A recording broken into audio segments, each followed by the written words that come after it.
এই ছোট, তুমি এখন কার অ্যাকাউন্টে কাজ করো? সাকিব ভাইয়ের অ্যাকাউন্টে কাজ করি আমি।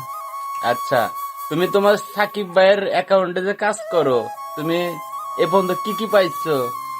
ভালোবাসা পাইছি, অনেক কিছু পাইছি, বলার বাইরে।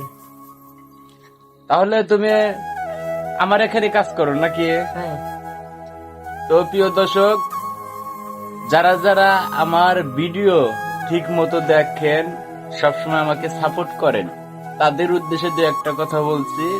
তো কখনো ক্যামেরাম্যানের সাথে কখনো খারাপ ব্যবহার করবেন না, কারণ ওই ক্যামেরাম্যানের উদ্দেশ্যেই কিন্তু আপনারা এত দূর এগিয়ে যেতে পারেন। আমি আমার ক্যামেরাম্যানে সব সময় আমাদের বাড়িতে রাখি, খাওয়া দাওয়া সবকিছু আমাদের বাড়িতেই হয়। তো সব সময় ক্যামেরাম্যানকে বেশি বেশি আদর সোহাগ ভালোবাসা দিবেন, তার কারণে আপনার ভিডিও অনেক পাওয়ারফুল ভিডিও হবে। তো ভালো থাকবেন, সুস্থ থাকবেন, আল্লাহ হাফেজ।